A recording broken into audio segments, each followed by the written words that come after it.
Hi, I'm Stephen Vantassel. You're listening to Living the Wildlife, discussing all things related to vertebrate pest control as part of the Pest Geek podcast. This is the disclaimer for wildlife control consultant and Pest Geek podcast with Living the Wildlife podcast.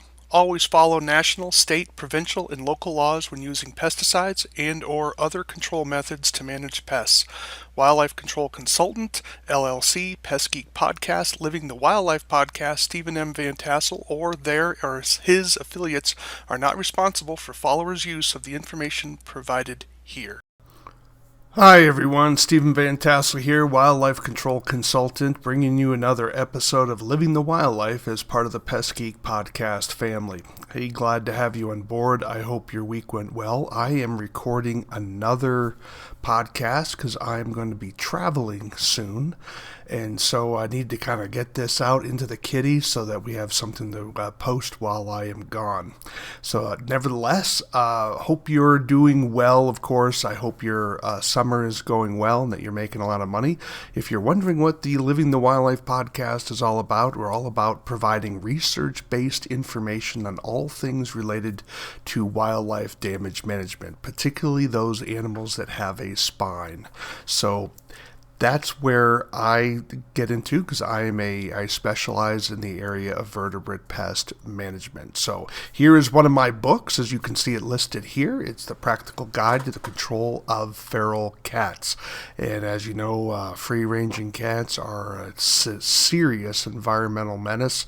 And if you are legally able to and you need to take care of free-range cats, feral cats, and so definitely this may be a book that can help you get the job done more quickly, because if you make a mistake, it can be quite expensive in a lot of different ways. So definitely check this out. We do hope you would take a few moments, if you would, to subscribe to the channel, to ring the bell. We would love to have you join our podcast. I publish about once a week, and if you don't like dealing with YouTube, I do hope you would consider joining me over on Rumble. Just look up Wildlife Control Consultant, and you can certainly find my podcasts there. I've got a bunch of them available. So if you have questions, comments, maybe you'd like to criticize something that you've heard, or perhaps you'd like to be on the show, or perhaps you would suggest someone that should be on the show that you would like to hear from, definitely reach out to me at wildlifecontrolconsultant@gmail.com, wildlifecontrolconsultant@gmail.com. Would love to hear from you. Good, bad, or the ugly, whatever the case may be.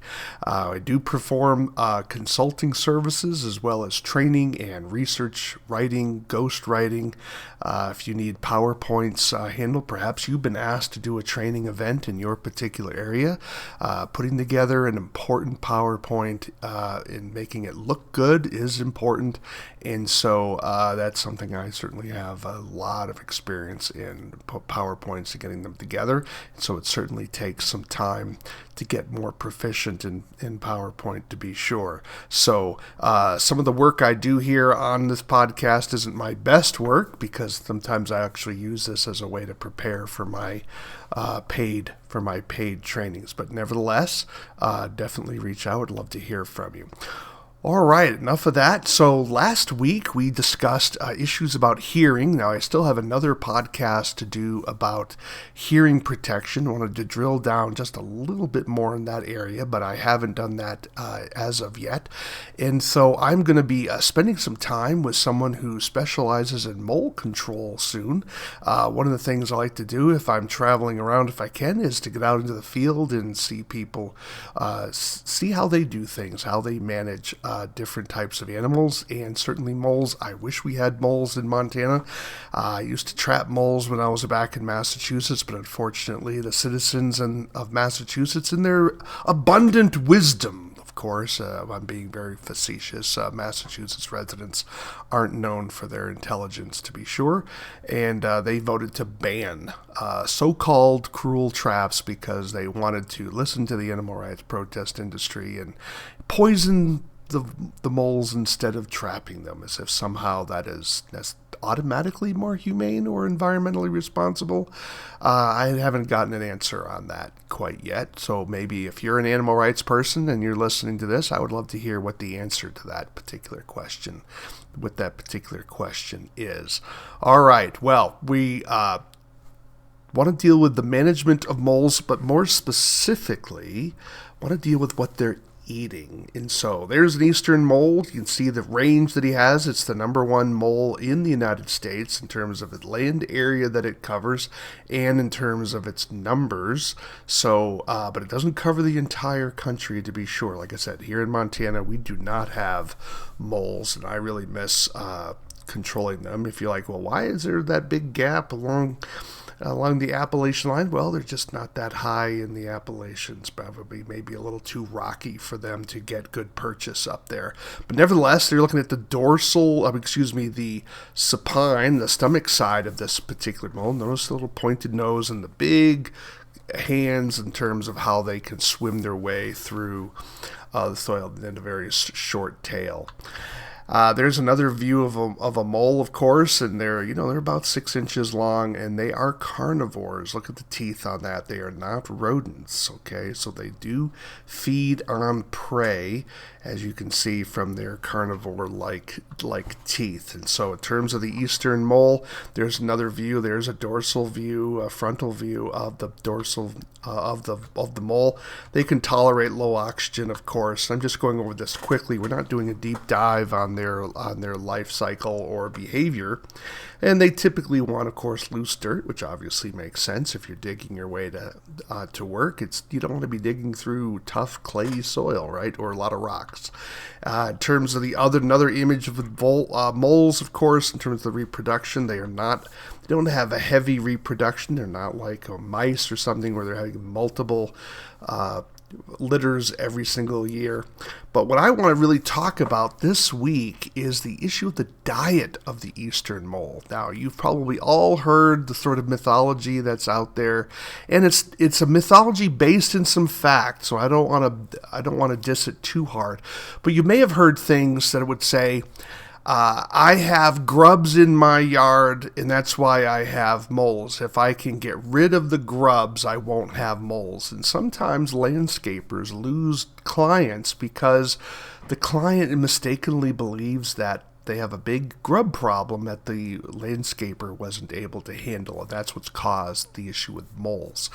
Well, as you can see some research here, let me read the research article for you, and this is by John O. Whitaker and Carol Ruckdischel, published an article in 2013 entitled Food of the Eastern Mole, Scalopus aquaticus on Cumberland Island, Georgia, and that was published in the journal, Georgia Journal of Science, Volume 71, Issue 3, pages 167 to 172. Now, in case that went through too fast, let me read it again for you. So the information I'm gathering here is published in an article by John O. Whitaker, Jr., and Carol Ruckdischel, published in 2013, and the article title is Food of Eastern Moles, Scalopus aquaticus, that's their scientific name, of Cumberland Island, Georgia, published in the journal, Georgia Journal of Science, Volume 71, Issue 3, pages 167 to 172. Now, what they did was they were gathering some moles that were taken by, believe it or not, mostly free-range cats that were killing stuff, of course. But that's not the topic of this particular presentation, right? But nevertheless, they got 16 moles, and they figured they would check out their stomachs and to find out what the moles were eating, and this is what they determined. So what they would do is they would dissect these moles, pull out their stomachs, take a look at the contents of the stomach to see what the mole is eating, and they would put this under a microscope, right? And so this is what they found. By the way, there's different ways to calculate diet, and that is you can have a numerical analysis. In other words, how many items do you find in the stomach? And then, did you find 5 ants and, 4 grubs and 3 seeds, and you can do it numerically, or you can do it by the issue of mass. That's volume. How much material is filling up that particular stomach, for example, or how much quantity of material has been produced. They use the volume method, okay? And so the numbers are from this particular journal, and what they did, again, their sample size was 16 eastern moles, all right? So number one prey item that the eastern mole were eating on Cumberland Island, Georgia, was earthworms with a diet by volume of 29.6%. So almost 30% of their diet was earthworms. Second item was grub worms, 26.3%. Other beetle larvae was 11.3%. So it really drops off there. Ants, which includes the pupa and the larvae, 9.4%. So almost 10% of the mole's diet was ants. Adult beetles, 5.6%. Orthopterans, that's things like, grasshoppers are an orthopteran, 4.4%. And then centipedes, believe it or not, was 4.1%. So that's kind of weird. So almost over half of their diet by percentage, according to the data they got from Cumberland Island, Georgia, over half the diet was earthworms and grubs. But if you add in ants, that's almost another 10%. And then if you add in other beetle larvae, that's another 10%. So you're looking at about 70% of their diet is just those 4 items. Well, what they did in terms of their article, however, was they also looked at research done in other parts of the country, because you may say, well, Stephen, I don't live in Cumberland, Georgia.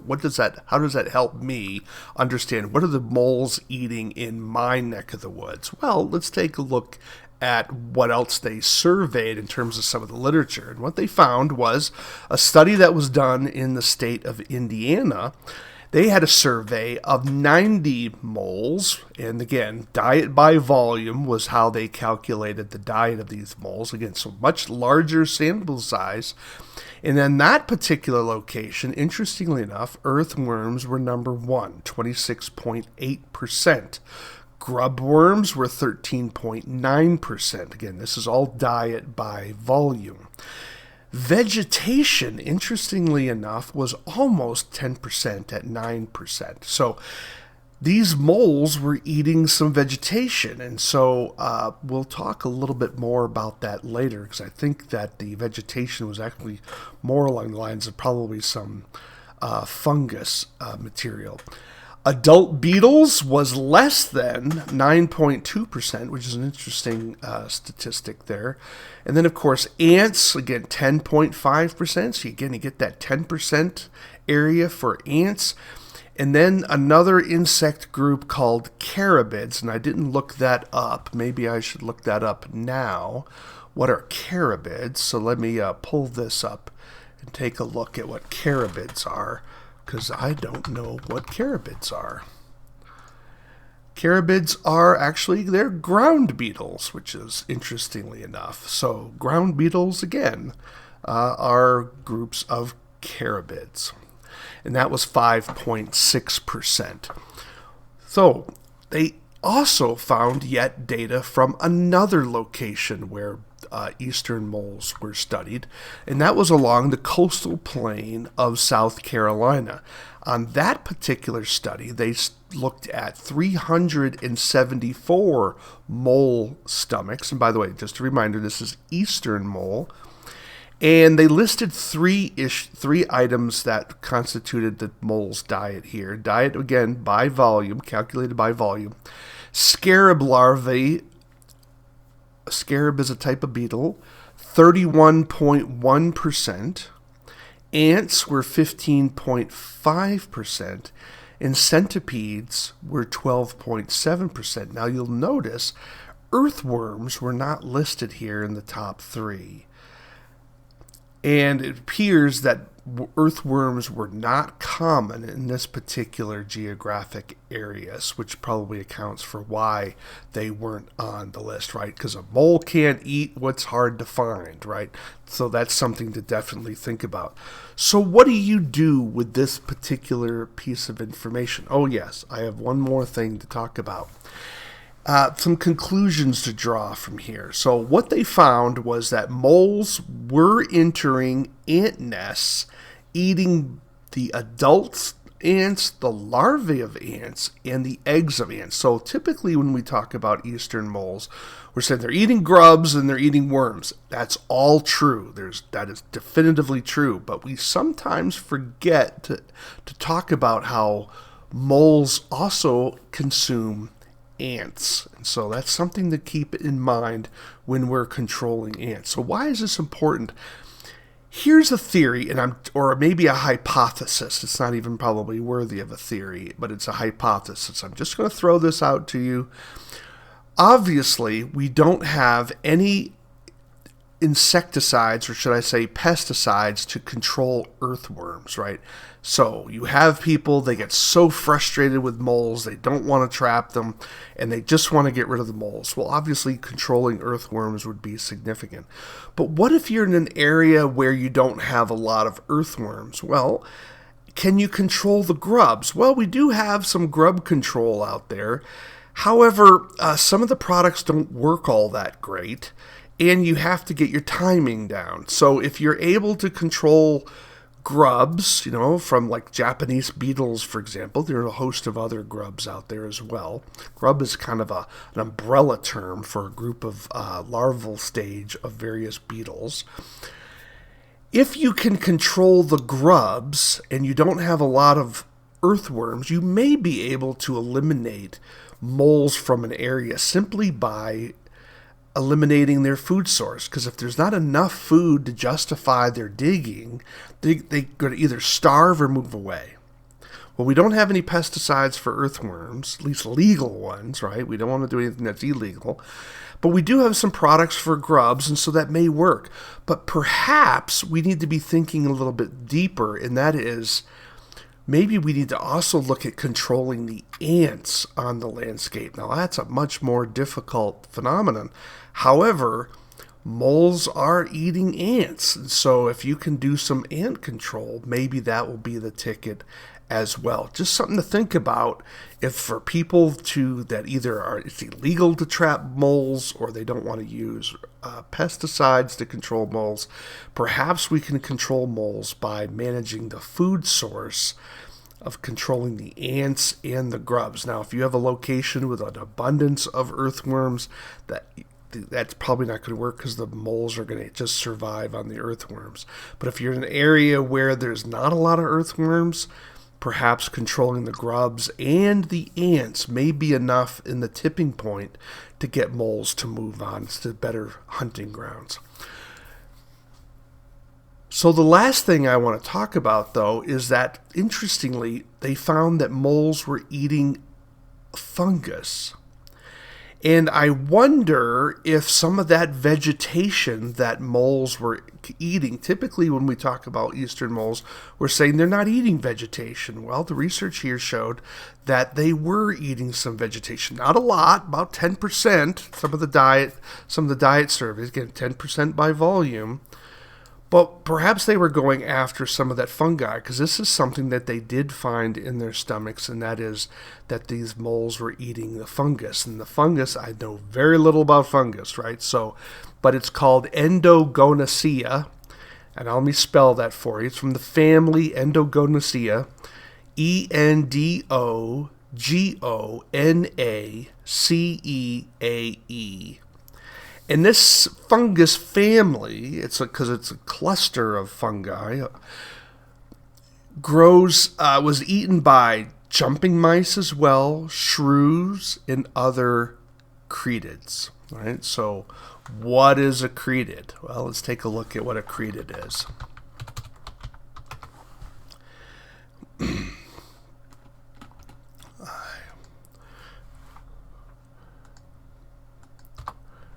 Let's see here. It's not giving me an answer. It's giving me it's thinking I misspelled karma credit here, which is kind of weird. So let me get to a different page. Here. So let me go to try created through another browser. Yep, it keeps wanting to think that I'm doing a credit search, and I didn't spell credit right. That's funny. But nevertheless, I can't tell you what a created is, but certainly it's probably something similar to it, something that's a shrew, would be my guess there. So moles are also eating this fungus. Now, those of you that may be creative enough, the article suggested that moles were finding this fungus on the basis of their olfactory position, their nose, right? They were smelling. Could this be a lure for a bait for moles? I'll let you, those of you that are bait experts, perhaps want to explore this. So I do have a picture of what one type of this fungus looks like. Let me pull it up here in the screen. This is from iNaturalist.org, and you can see the URL here at the top. It's iNaturalist.org/taxa, TAXA, /175838 dash Endogone. That's capital ENDOGONE, genus Endogone. And notice this is sort of orange fungus that's in the soil, and it just talks about how it's found around the world. It actually plays an important role in sand dunes, believe it or not, because it helps hold the soil together so the grass can have something to grow in. So I'll let you read that on your own. I am certainly not a fungus specialist, to be sure. Well, I hope you found this to be interesting. So let's just sort of recap where we're at here in terms of what the mole is eating again. What is their diet? Push comes to shove. They're eating earthworms, they're eating grubworms, and they're eating ants. So when you think about those three animal groups, right? Earthworms, grubworms, ants. When you talk to your client, you can't just simply say grubs are part of that. Grubs are certainly an important part, right? But and earthworms are certainly an important part, absolutely. So if you're mentioning earthworms and grubs, yes, spot on.